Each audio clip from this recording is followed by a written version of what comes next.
Basketball is on everyone's mind, especially tonight. Our very own Dan Hollingberry is live at Jurassic Park in downtown Toronto, hanging out with avid Raptors fans. Dan, what's the mood like over there? Thanks, Alicia. It's a little bit quieter here than it was this morning, but that's because the game doesn't start for another 5 or 6 hours. So right now, fans are taking breaks and swapping in and out of the line to go get food and drinks and make bathroom breaks. A couple of minutes ago, someone walked by with a big bag of McDonald's and shared it with everyone in line. So the people that are coming in and out, they'll make sure to be back here for 9 o'clock tip-off. Fans have called the crowd at Jurassic Park a family. They may not have known each other this morning, but they bonded over their love for the Toronto Raptors. All-season fans have been the unofficial sixth man, and tonight's game is theirs as much as it is the team's. I've been down here for 24 hours, so I was here at 8:30 last night. Some fans camped out overnight, some drove in from Barrie, others flew in from Halifax and even Hong Kong. You meet someone, you just talk to them, everybody's so friendly here. It's like the finals and Raptors making it to the finals, it's really bringing everyone together. Tonight, I don't want to jinx it, man, so I'm not going to say anything, but I'm feeling good. I'm feeling good about it. Whatever happens tonight and moving forward in the series, history has already been made, and these lucky fans are here to witness it at Jurassic Park. Jurassic Park isn't the only place in the GTA where fans are gathering tonight. Danielle Blumentrath is in Brampton with that story. Thanks, Dan. Well, right now it's looking a little empty, but by tonight, the city of Brampton will be transforming their garden square into Jurassic Park and filling the brim with Raptors fans. Like many people across the GTA, Brampton has been prepping for the NBA Game 7 finals. City organizers are expecting a sizable crowd of people who want to cheer on the Raptors, but don't want to make the trek into Toronto. Well, we are going to be having a huge watch party celebration in our own Jurassic Square, and we are encouraging everyone in the city to save the $1,200 on a ticket if you can, and to drive on over to our downtown area and come watch and celebrate with us. Brampton is proudly flying the Toronto Raptors flag outside their city hall in anticipation of the big game. The city has streamed other popular sports, but this is the first time they've been given the go-ahead from MLSE to stream the Raptors on their 24-foot screen. It's the first time they're making the finals. I can't wait. And, the past 4 years with LeBron being in the East, it's kind of disappointing. So, no, I'm super excited. I actually lost my voice on Saturday at Game 6. And it's expected there will be more fans screaming here once the game gets going. Well, Brampton isn't the only one with Raptors fever. Mississauga, Kingston, and Burlington all received permission to show the game in their downtown core. So there'll be Jurassic Parks all across Ontario. Back to you, Dan. We're here with the Humber Hawk outside of Jurassic Park, and there's actually a special connection between Humber and the Raptors, isn't that right? Yeah, absolutely. Humber has hosted the Raptors Basketball Academy at our North Campus the last decade plus, and so we've had an awesome connection with the Raptors. Go Raptors!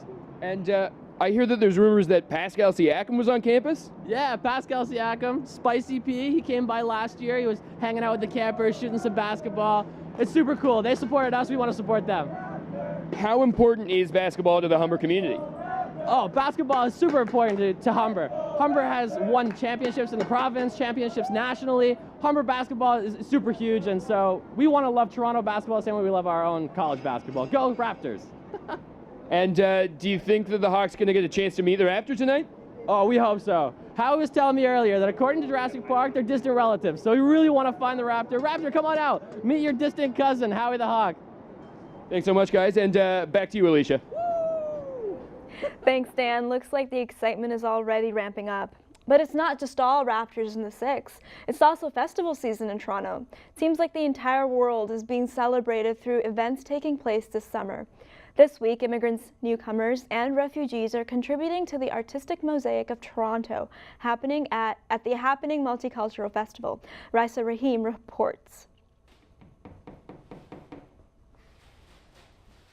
The nails are going in and the works are going up on the wall at the Bathurst Centre for Culture, Arts and Media Education.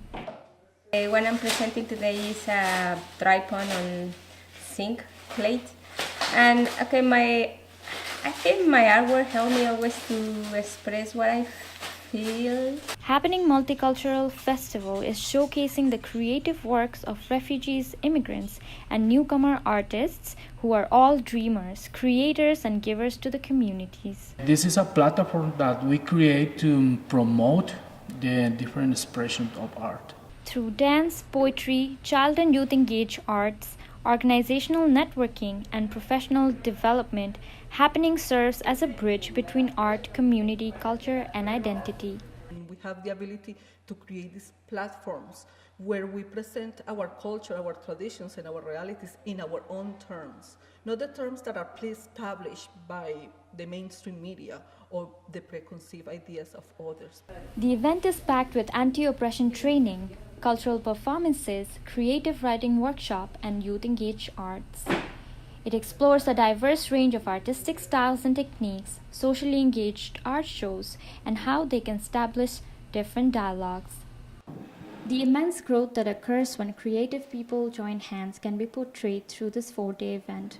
Happening Multicultural Festival is a platform that helps artists from different ethnic backgrounds advocate for themselves and use art as a form of expression. From Bathurst Street, I'm Raisa Rahim, Humber News. Torontonians are also celebrating Jewish Music Week with free events such as the band Afro-Semitic Experience, which performed at the city's most historic jazz and blues joint. Akash Sharma reports. Staged at the Rex Hotel on Queen Street West has seen a countless jazz and blues grid over the years.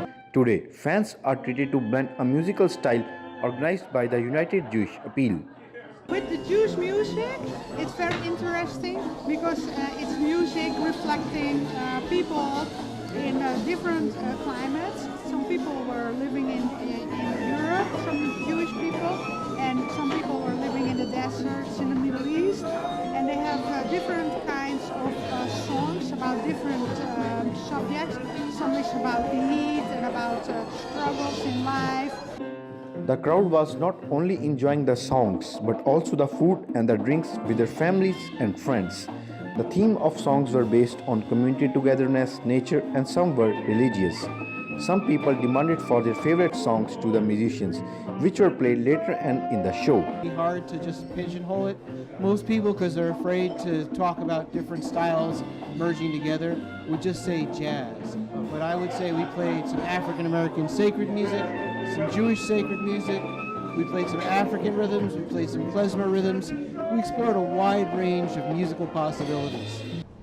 Here was a glimpse of Jewish Music Week at Rex Bar, where musicians of different countries participated enthusiastically and people of various communities came here.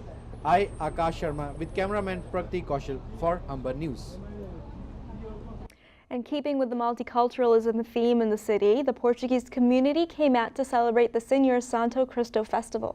Cesar Gagana reports.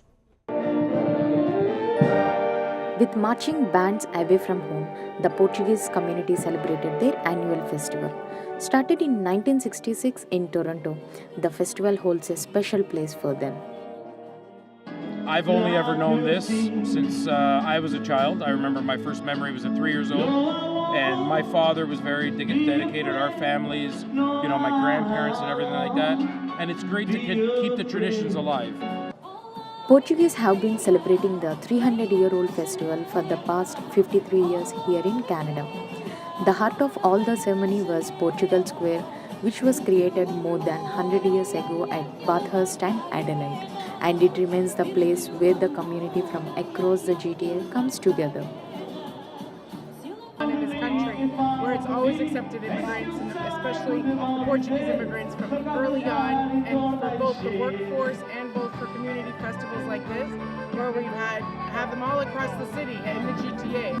The communities was the first in North America to continue their traditions, mostly from the Azores Islands, and it's very popular event. Old and young came out to enjoy the procession and festivities. They will be holding similar ceremonies in other parts of Toronto in the coming months. Saidu Gagona, Humber News. That's all for today. I'm Alicia Mughal. Remember, you can head to humbernews.ca at any time for all the day's news and much more. And of course, you can also follow us on Twitter. Humber News is written and produced by the students in the Journalism Postgrad program. We'll see you again next time.